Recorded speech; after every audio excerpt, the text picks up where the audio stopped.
Hi, to all you talented ones. It's me back again, Zan Harrell, the owner and director and founder of Agent for Musicians. That's agentformusicians.com. And our email address is agentformusicians@gmail.com. Now, first of all, I'm going to talk about, and I'll come back with some castings later.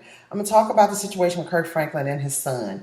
His son recorded him privately, and Kirk Franklin was basically cursing his son. I told him he was going to do this to him, he was going to do that to him, all types of threats and this, that, and the other. So everybody's taking in, everybody have their opinions about it. And he is really, he's getting, the third degree, Kirk Franklin is, because people look at him, he's, in that gospel world, in that Christian world. And this is why I grew up in the gospel church. And I love gospel music, and I be wanting to, and I'm still going to do it, but I be wanting to do a lot of more gospel, music and Christian music. And I say a lot of positive things on my social media posts about God and stuff because I grew up like that, and I do believe in God. But the thing about it, those people are the worst people in the world. They're the most hypocrites. They're the most critical. They criticize people. They judge people. And I cannot stand it. These people are something else. And what we have to realize and what they have to realize, they are not perfect. Nobody is perfect. I'm not taking up for him. I'm just saying. Nobody's perfect. But in that Christian world, this is what made me like, nah, I'm going to just keep doing my little dance music and all the stuff I do, because as soon as you make a mistake or as soon as you do something, if you're in that Christian world, oh, look at them. They supposed to be representing God. They supposed to be godly. How they going to talk to somebody like that? No, your pastor is not even perfect. Your pastor be at the strip club I used to dance at back in the day when I used to be a dancer. Your pastor, he was the biggest trick. Your deacon is the biggest trick. Your deacon, man, let me tell you, one time I needed some help. It was a long time ago. And the deacon said he was going to help me because my daughter was young and this, that, and another, right? You know what I mean? And I was like, okay, I really needed some help. It was so long ago. So I called the deacon. Oh, my car had stopped on me. It was something like that. The deacon came, picked me and my daughter up. He said, okay, I'm going to take y'all over here to my place for a little while. And I think I was needing a place to stay too. It was something. And I called a deacon. I don't know. I guess I was just naive and dumb. I'm like, okay, the church said they need help, blah, blah, blah. Man, the deacon took me to his house. Then my daughter was in another room. He was bad. I mean, he had a badass house. The deacon was a police officer. Go to his room, my daughter in the other room, and he's like, start pulling down his pants. And I'm like, this supposed to be the deacon of the church telling me if I do X, Y, Z, he gonna do X, Y. I said, you know what? I'm all right.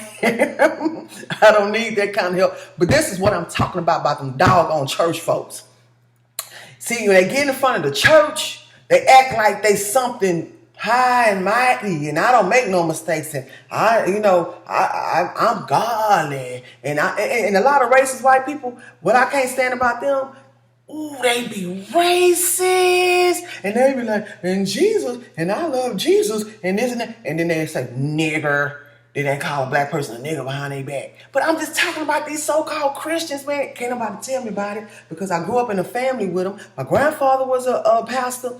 Some of my uncles and were pastors. We had to go to church 7 days a week. And when I tell you stuff in our house was not even perfect. My grandfather, come to find out, he was messing with some of the women in the church, doing all kinds of stuff behind my grandmother's back. So if y'all think them church people are perfect people, they're not perfect people. Now, going back to the situation with Kirk Franklin and his son, I'm a mother.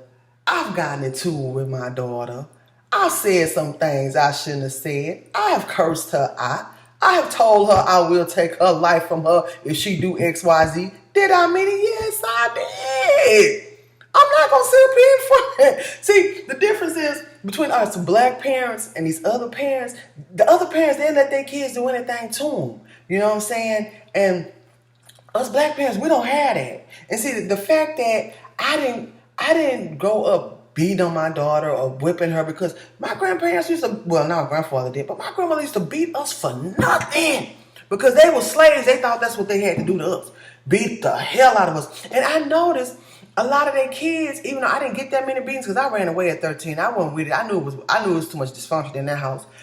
A lot of their kids came up messed up. A lot of my grandparents' kids came out, the ones that got beat bad, end up being on drugs, alcohol. But I do feel that you do have to discipline your kids, because if you don't, and they don't have no fear of you, they'll do anything. So go back to me and how I raised my daughter. I didn't grow up whipping on her and beating on her, because I, used to get beat on, and I didn't like that. So she used to kind of cross them lines. So I would verbally say something to her. I regretted some of the things I said, because sometimes some bad words came out of my mouth. I'm just being honest, because we're not perfect parents. But do I love my daughter? Absolutely. And I would die for her, and I will kill for her. And nobody else can say the things I've said to her or try to do anything to harm her.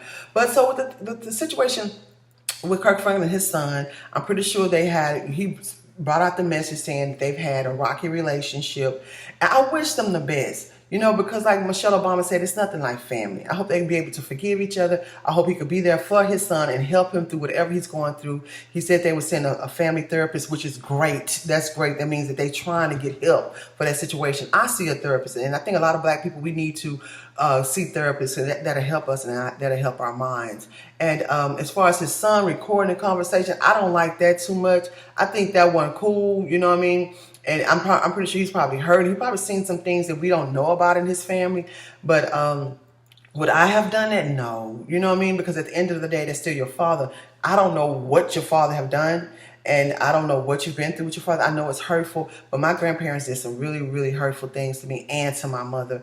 But as far as, like recording conversations and stuff like that, I don't know. I think, at the end of the day, they still family. And then you hurting your father like that, you might need your father, you know what I'm saying, to help you out of a situation. And then, something like that, that kind of, then this man is in the limelight as being a gospel artist. So people look at him as a role model, and then to hear him talk like that, that's just it's not cool. So I wish them the best. I hope that family can pray and they can heal and they can move forward.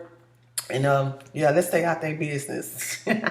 All right, y'all, talented ones, y'all keep on being talented, and I'll be back on some more casting calls. And that's agentformusicians.com. You guys take care, and agentformusicians@gmail.com. If you want to get a subscription and you want casting calls, I gotta pitch that in my videos. If you want to get a subscription to receive casting calls, if you're trying to be an actress, a model, a singer, a dancer, a rapper, any type of talent, I have a lot of casting calls for major productions. I've been in movies. I've been in major music videos. I've toured the world as a singer, as a performer with rap groups like Ghetto Boys, with Technotronics, Jockey K. I've been in Source Magazine, GQ Magazine. I've done all these things. I did it on my own. But anyway, I get a lot of notifications for a lot of different casting calls. It's looking for people of all ages, all genres, all nationalities, with all types of talents. So if you guys would like to receive these casting calls, give us an email at agentformusicians@gmail.com. Let us know what it is you do, what are you looking for, and you get a subscription. Right now it's $10 a month. Some months it will be $5. And we will immediately start sending you casting calls. You're going to have so many casting calls on a monthly basis. I'm telling you. Our clients are so happy because we get them in movies, we get them on the radio, we get them, all these types of things. Okay, you guys, and you can take care and you keep on going with your career.